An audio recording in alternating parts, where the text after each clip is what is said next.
Dans l'actualité également, le Green Tour a fait étape en Alsace aujourd'hui, un tour de France pour promouvoir le véhicule électrique. C'est une tendance de fond, l'électrique suscite un véritable engouement. Les mentalités changent, même les amateurs de sport mécanique s'y mettent. Reportage à Haguenau, Sylvie Malal et Anne-Laure Marie. Écoutez bien, le silence. Sur la moto, Bruno Ricordo, organisateur de rallye-raid à travers le monde. On pense pollution et moteur vrombissant, mais lui s'est converti au véhicule électrique et désormais il est accro. Vous savez, quand on utilise un véhicule comme ça, le long de la Cordillère des Andes par exemple, on a fait un raid en 2018, on a fait 5000 km avec les condors qui nous passaient au-dessus, les guanacos, les lamas qui traversaient les routes de Patagonie. Eh bien, c'est super chouette d'avoir un véhicule qui ne fait pas de bruit. On profite de la nature. Pas de bruit, ça vaut aussi pour les avions, version électrique. À Haguenau, Christian Stuck vient d'en vendre une cinquantaine comme celui-ci. Ils intéressent de plus en plus les aéroclubs.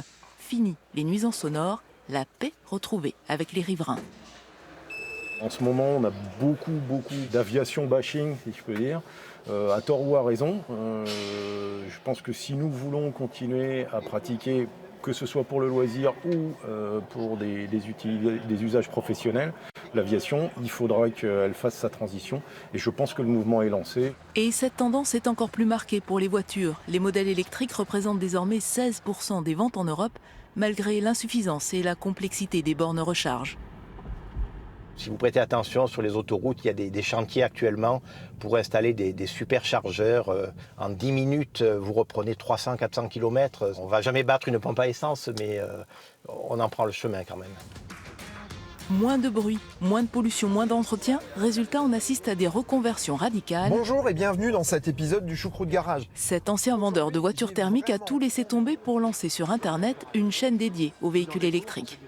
Quelque part, c'était problématique de vendre une voiture thermique et de le vendre avec conviction, alors qu'on sait qu'il y a encore mieux. Pour eux, pas de doute, l'avenir sera électrique. D'ailleurs, certains réclament l'arrêt des ventes de voitures thermiques d'ici la fin de la décennie.